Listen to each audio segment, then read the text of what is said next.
आप धीरे बोलिए, चलो काम कीजिए। धीरे बोलने को बोल रहे हैं, महिलाओं की करोगे उनको, तो आप धीरे बोलिए। संवैधानिक का अधिकार है हमारा संवैधानिक अधिकार है। कोई विधान बना करोगे क्या?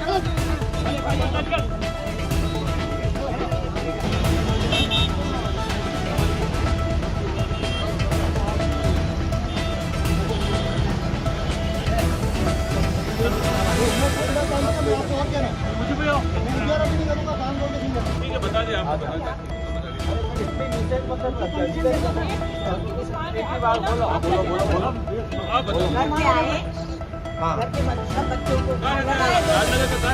पुलिस थाने का जज कौन सा वाला बता दें? लेकिन वाला मकान आपको जानकारी है सारी? हमारे वहाँ वो मकान है, एक तो जमाना का है,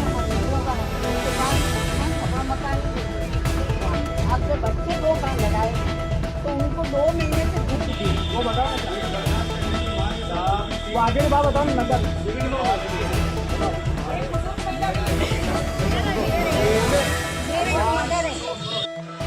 आप जब बच्चे 2 कान लगाए तो उनको 2 महीने से भूख दी थी, क्यों नहीं पकड़ा? पहले मेन बात।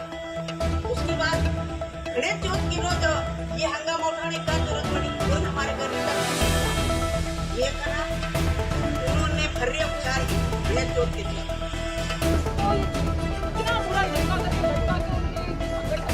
इसके पाँव सुझा दिए।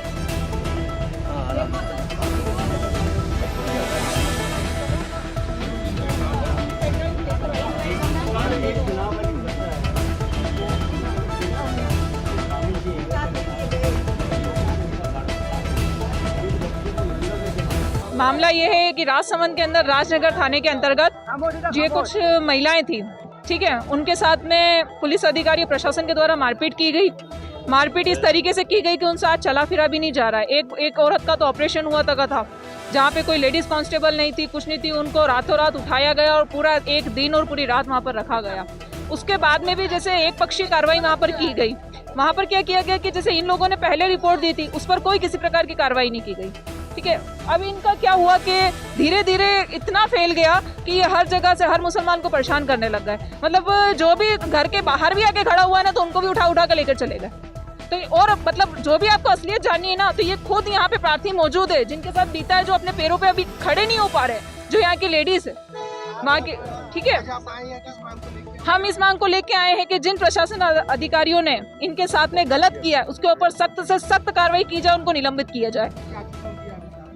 जी, आश्वासन दिया है कि वो अच्छी एक मतलब जांच कमेटी बिठाएंगे, उस पर कार्रवाई करेंगे पूरी तरीके से। उसके बाद में जो भी निष्पक्ष फैसला होगा वो करेंगे हमारे हक में, और हमें सुरक्षा पूरी तरीके से प्रदान की जाएगी। और आगे से कोई ये भेदभाव की नीति जो चलाई जा रही है, जो समुदाय विशेष जो असामाजिक तत्व हैं, इनको जड़ से खत्म किया जाए, ये हमें आश्वासन यहाँ से दिया गया है। और हम इसी उम्मीद के साथ यहाँ पर आए हैं, क्योंकि हमारे राजसमंद की प्रशासन से हम नाउम्मीद हो चुके हैं। सबसे मेन मुद्दा यही है कि हमारे साथ वहाँ पर पक्षपात किया गया है। इस पक्षपात से हम बहुत ही ज्यादा आहत होकर हम यहाँ आए हैं। हमारी जो बरसों पुरानी मामू गणेश बादशाह की दरगाह है, जो हमारे लिए बहुत ही ज्यादा मायने रखती है, वहाँ के बोर्ड को जहाँ पर हमारे वली अल्लाह के नाम लिखे हुए थे, उनको बुलडोजर के द्वारा हटाया गया, गिराया गया। हमारी मांग है कि उस बोर्ड को वापस लगाया जाए, क्योंकि एक बात बताइए आप सभी लोग, हम सभी समाज में एक साथ लिखते हैं, संविधान में क्या लिखा हुआ है कि हम भारत के लोग, यही लिखा हुआ है ना। ये कहाँ लिखा हुआ है कि ये मुसलमान, ये हिंदू, ये हम भारत के लोग हैं। आपके सभी समाज के लगे हुए हैं, हमें कभी नहीं आपत्ति हुई ना होगी, लेकिन हमारे समाज के साथ ऐसा खिलवाड़ क्यों? हमारी धार्मिक भावनाओं के साथ ऐसा क्यों किया जा रहा है? आखिर हमारी गलती क्या है? क्या गलती है हम लोगों की?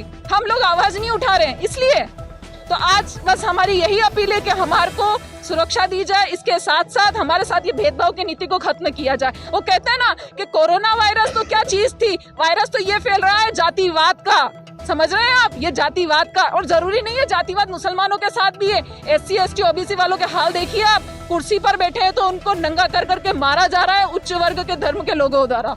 तो ये इस नीति को खत्म किया जाए बस। और क्या हुआ था? मेरे साथ मेरे बच्चे के लिए आए थे, मेरे बच्चे थे ही नहीं, तो मैंने कहा मेरे बच्चे नहीं है। आप इतनी बुरी बुरी मेरे को बदतमीजी से गाली दी उन्होंने, और उन्होंने कहा एक बार तो इसको नीचे ले लो। नीचे लेके डिप्टी साहब ने कहा इसको एक बार थाने में लो। थाने में लेते ही और मेरे को कुर्सी पे बैठाते ही और मेरी बहू को और मेरे दोनों के साथ में सटासट हमारे पे मारपीट चालू कर दी। उसके बाद में इनको कहा नहीं ये ऐसे नहीं उगलेगी इसके बेटे के लिए, इसको सुलाओ एक बार। तो मुझे डिप्टी साहब ने इतनी बुरी मारी और मेरे पूरा मतलब यहाँ पेट के अंदर देने लगे। मैंने कहा सर मेरे देव मत, मेरे तो बच्चेदानी का ऑपरेशन करा हुआ है। उसके बाद में उन्होंने कहा नहीं ये ऐसे नहीं मानेगी, ये उगलेगी। नग्गी इतनी नग्गी मेरे को गालियाँ दी इतनी कि मतलब मैं किस आपको भी नहीं कह सकती हूँ सर। नो मेरे साथ नग्गी करके और कपड़े उतार के मारो इसको। डिप्टी साहब ने, विवेक सिंह डिप्टी ने, साहब को मैंने बोला मेरे साथ ऐसा हुआ, साहब ने कहा मैं आपकी कार्रवाई करूँगा।